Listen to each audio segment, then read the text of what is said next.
Olá a todos e sejam bem-vindos de volta para o especial menos esperado de todos os tempos. Vamos falar de futebol. Está no ar mais um episódio de História Revista.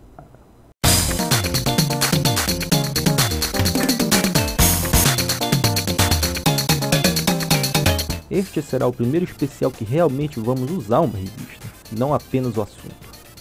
E nada mais apropriado que o primeiro especial da Super Game Power, lançado a tempo da Copa do Mundo de 94, e também tem os especiais da Videogame, que foi lançado nessa mesma época, e o da Ação Games, que está aqui. Mas só mesmo para pegar a referência dos jogos que serão mostrados, porque ambas estão bem feias para aparecer aqui. E também porque a ideia é manter o episódio só mesmo na era dos 16 bits. Só que de vez em quando vai ter uma notinha ou duas que vão além dessa geração. Por isso vamos começar com este lançamento do Mega Drive. Pelé, de 1993, e que teve uma sequência em 94 e não foi o primeiro jogo com o rei. Esta honra ficou reservada ao Atari, em 1981, e que rendeu uma propaganda que todo mundo usou até hoje. Os três jogos, apesar da assinatura que carregam, não ficaram lá grande coisa. E se não fosse pelo nome, não iam nem aparecer na montagem que vai acontecer lá no final do episódio. Depois disso, o Pelé apareceu em alguns jogos, mas como tem que pagar uma boa grana para que ele fosse licenciado, ele aparecia, mas com outro nome. E depois lançaram para o Wii o jogo Academia do Pelé, que foi conhecido como Academia dos Campeões. Um título infantil, qualquer coisa também. I quit soccer to play Atari. Juro que é a última vez que faço essa piada. Vamos agora ao que seria o ponto principal de hoje, que é o jogo oficial da Copa do Mundo de 94. Foi uma produção da US Gold, também responsável por vários jogos oficiais de esporte. Mas esse daqui foi diferente porque ele não acabou uma completa tranqueira. Embora ainda fosse muito fácil o jogador se perder no meio de tantas opções. Eles pensaram primeiramente em fazer uma coisa acessível para todo mundo. Então eles tiveram a ideia brilhante de fazer ícones com cachorro, em vez de colocar as coisas por escrito. Aí quando o jogador conseguir entender como os menus funcionam e conseguir finalmente chegar ao jogo, encontramos uma coisa bem simpática e talvez simples demais. Ficou muito parecido com o que já faziam em outros jogos de perspectiva vertical dessa época. Em especial a série Sensible Soccer, que já era antiga e bem conhecida pelo pessoal dos computadores. Na falta desses outros, era uma boa opção, porque era divertido, fácil de ser jogado e tinha também os times que não participaram da Copa. Mas para compensar, não tinha um jogador com nome real. Quem conseguiu fazer isso foi um outro jogo que falaremos mais adiante. Aqui nesse, a única coisa que foi licenciada mesmo parece que foi a Coca-Cola, que aparecia em qualquer oportunidade. Foi lançado também no Game Gear, Sega CD, Super Nintendo, Master System, PC e Game Boy. Todos são a mesma coisa, ainda mais no Master System que tem vários jogos de visão vertical. FIFA International Soccer, aquele mesmo, pela primeira vez entrou em campo. Foi aqui onde tudo começou e ficou muito longe de ser uma várzea. Lançado no final de 93 para pegar a onda do Natal, primeiramente no Mega Drive, onde logo virou sucesso de vendas. Passam alguns meses e todo mundo recebeu o seu. Teve até o do 3DO, que o campo já era de certa forma em 3D. E os outros eram basicamente a mesma coisa com detalhes novos. Tipo a barra de força do chute que aparecia na tela agora. E aproveitaram para tirar o juiz do campo, que também causava uns bugs. Como por exemplo, ele tinha que ir andando até o jogador para dar o cartão. Só que dava para o jogador sair correndo por todo o campo e apostar corrida contra ele. E acabava que dava para ficar nisso infinitamente, dando voltas e voltas pelo campo. Também deram uma pequena arrumada nos menus que tinham cara de jogo de PC e criaram aqueles truques de super ataque, super defesa, bola louca, super goleiro, aquelas coisas. Esse primeiro FIFA é mesmo perfeito para todos os lados e diverte como poucos jogos. Virou um clássico ficar parado na frente do goleiro para bloquear o chute ou jogar com as faltas desligadas. Nessa hora tudo que acontecia eram empurrões que o jogador ia cair lá do outro lado do campo. São grandes tempos que quem jogou lembra até hoje. E se não lembrava, pôde relembrar no FIFA 2006, quando ele veio escondido como bônus. Quando ninguém conseguia imaginar que dava para inventar alguma coisa, a cada ano eles vinham com uma nova invenção. Em 95 vieram os times nacionais e inventaram algumas opções de cobrança de falta perigosa. Depois apareceu o futebol de salão. Depois apareceu a criação de times e jogadores. E sempre pontualmente a cada ano que vinha um jogo novo. Foi no ano de 96 que fecharam de vez com a FIFA uma licença oficial para times, jogadores e todo o resto. E tudo o que a Electronic Arts tinha que fazer era usar a imaginação agora. Mas hoje em dia, como bem sabemos, eles preferem ir pela ganância. O que importa aqui mesmo é o primeiro de 94, que é um grande jogo, e é recomendado até hoje. No Super Nintendo, mais um clássico, Striker. Esse daqui foi um dos mais jogados na época das locadoras, pelo menos aqui na rua. Ele só foi perder o posto mesmo quando chegou o Superstar Soccer e o Campeonato Brasileiro. Tiveram duas versões lançadas aqui no Brasil, que uma dava para escolher o idioma no começo e outra que não dava, mas de qualquer forma ele começava bonito com a sua música tema.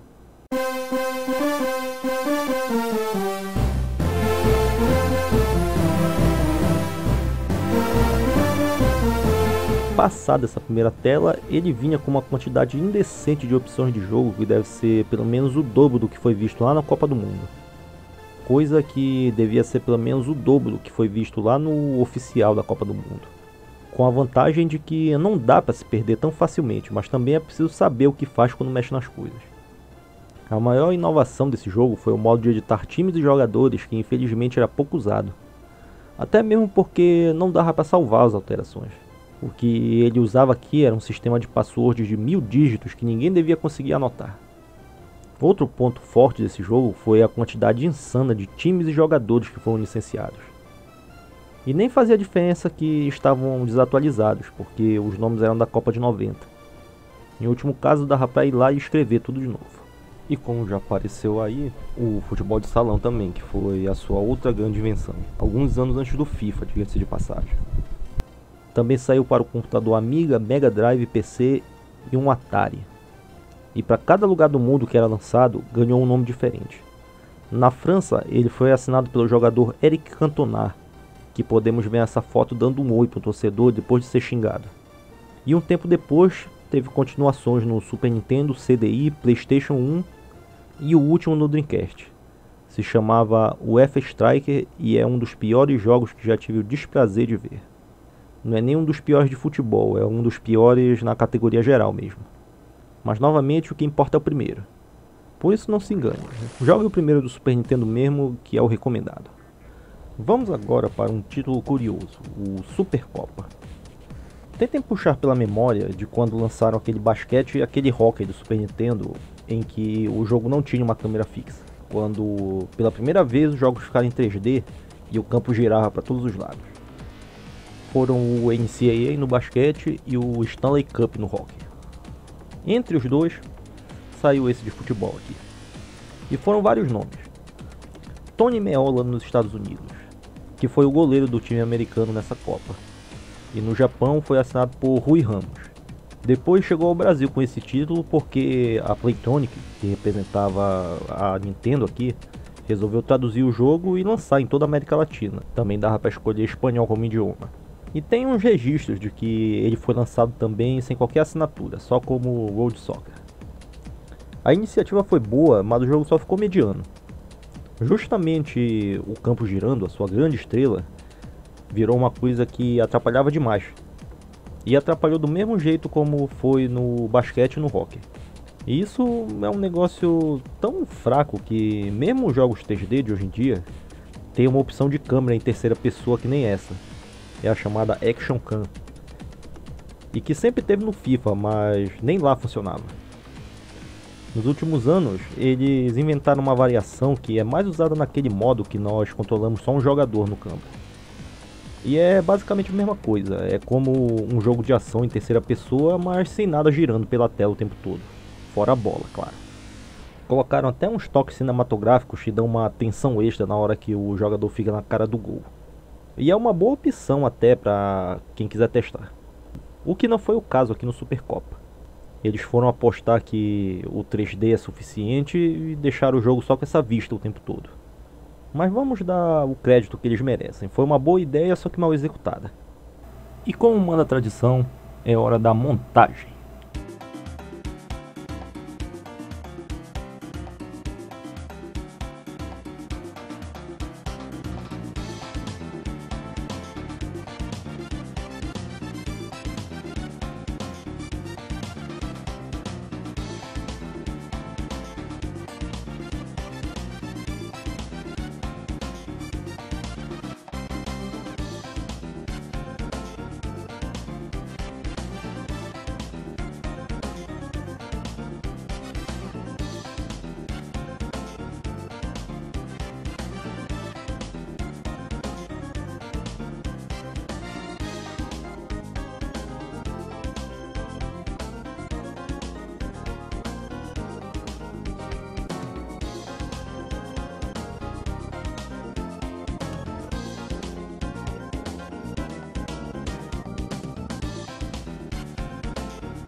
E vamos agora para uma série já acabada, ou que pelo menos nunca mais se falou no assunto. Foi a série Gol, para Nintendo e Super Nintendo.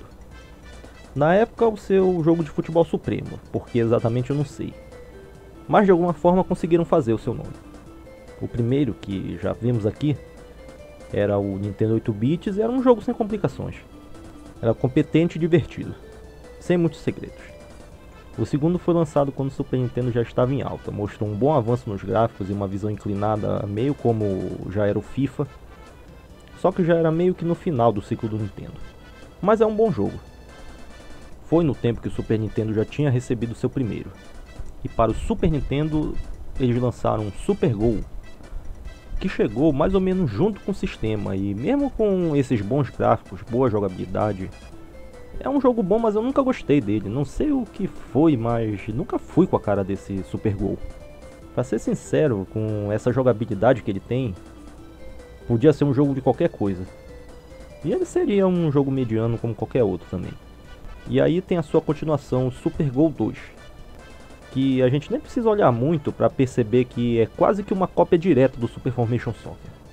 Mas de alguma forma ele ficou diferente o bastante para ser uma coisa própria. Imagine que tu foi lá jogar o FIFA, mas os controles são do Win Eleven, ou o contrário. É basicamente isso.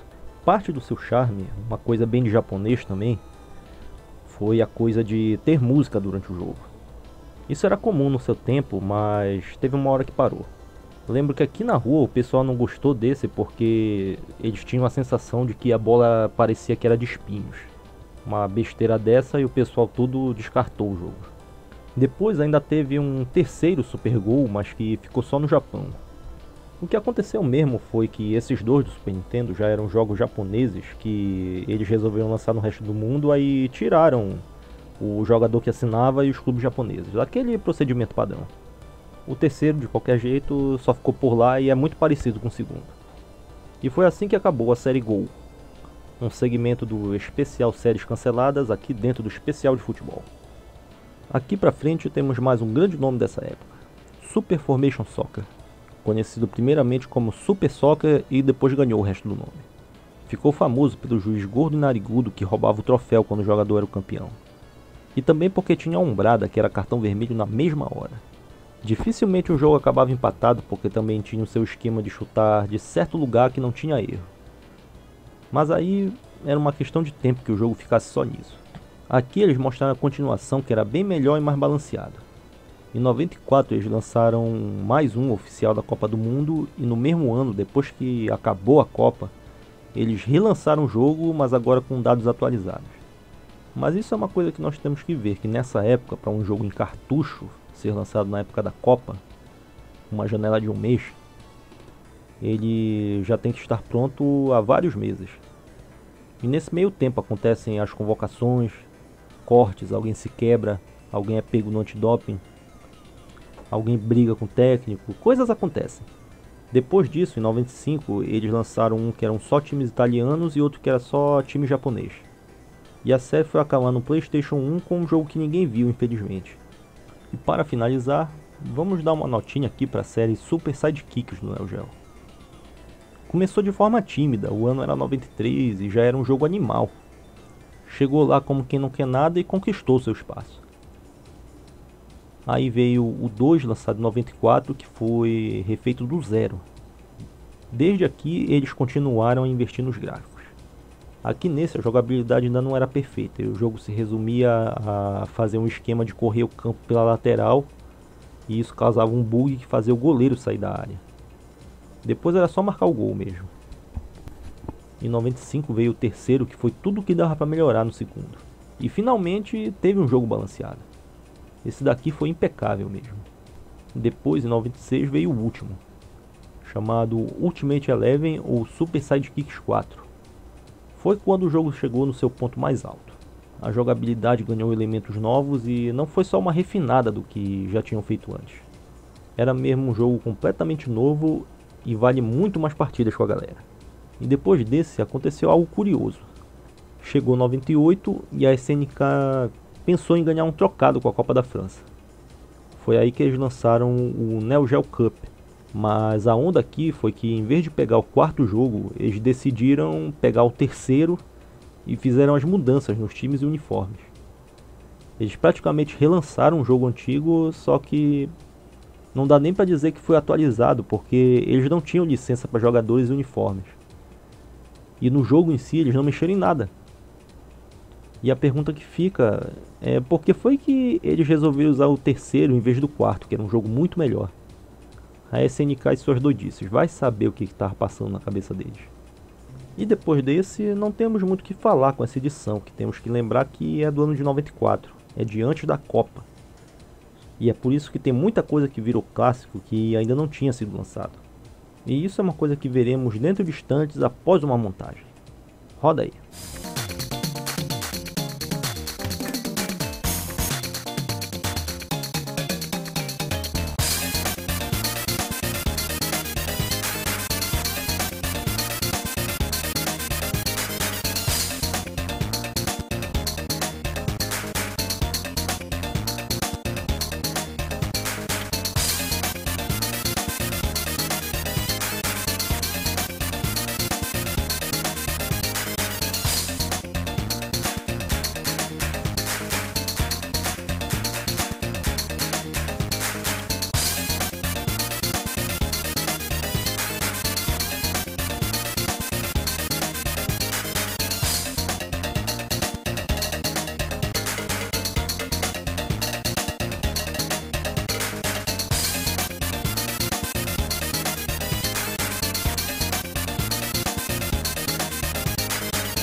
E agora estamos de volta e sem revista para ir direto falar deste que deve ser o maior clássico de todos, International Superstar Soccer, lançado em 1995.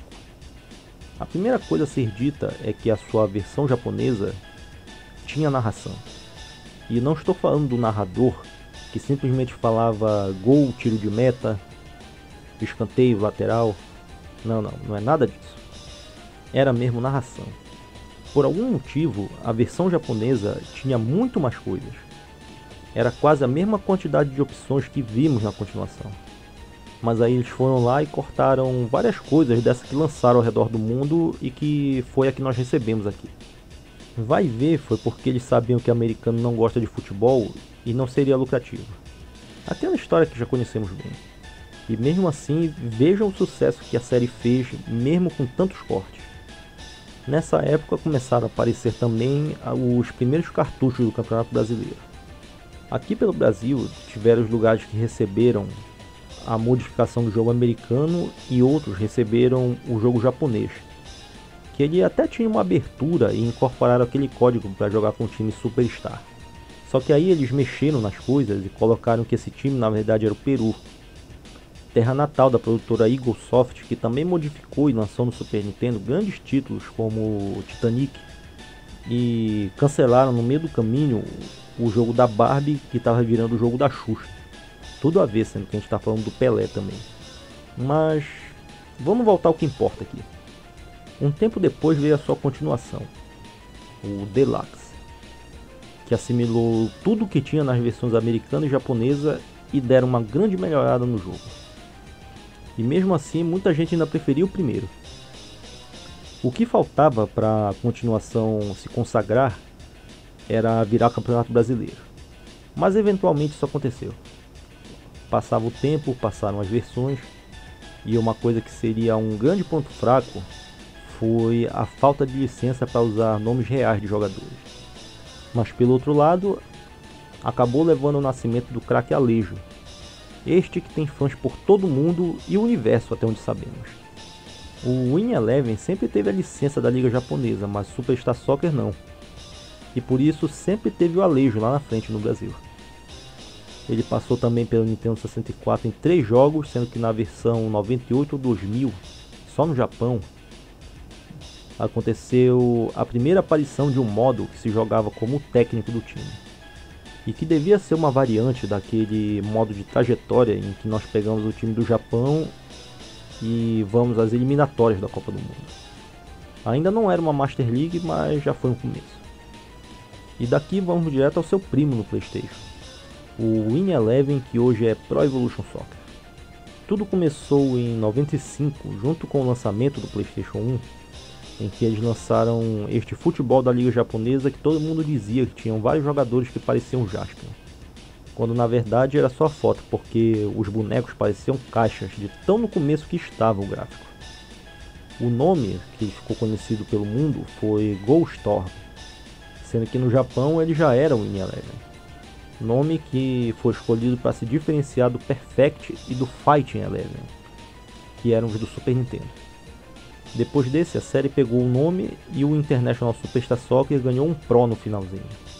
Depois ele ganhou o Evolution e eventualmente mudou para Pro Evolution, nome que está aí até hoje e que já teve versão para o Flipper também, diga-se de passagem. E é uma série que faz tanto sucesso lá pelo Japão que só lançaram por lá as versões que são do tipo Championship Manager, igual como já fizeram com FIFA.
E depois de todos esses nomes e jogos que vimos por aqui, tem a tradicional hora de dar um joinha e mandar o link pra galera para ajudar a divulgar. Com certeza absoluta tem muito jogo faltando, acreditem. Era colocar só esses que nós mostramos ou então fazer uma hora só com montagem. Então espero que entendam que se tal jogo não entrou, não apareceu, não foi citado, ele não foi esquecido. Mas de qualquer forma, deixa aí nos comentários algum que poderia ter feito parte do nosso programa hoje. E você que está aí vendo até agora, também tem um prêmio naquele velho esquema, mas hoje é uma surpresa. Novamente é uma key do Steam, mas nem eu sei o que vai acontecer quando for usada. Então fica por sua conta e risco. Será que é um jogo? Será que é um vírus? Será que é Duke Nukem Forever? Para descobrir, basta falar qual é o nome do trio de arbitragem lá do Superstar Soccer. Coloque os nomes aí nos comentários, se acertar você leva a surpresa. Por agora, é apito final, pênalti para fora e é tetra. Este foi o nosso especial futebol. Fica um abraço a todos, troca de camisas e até a próxima.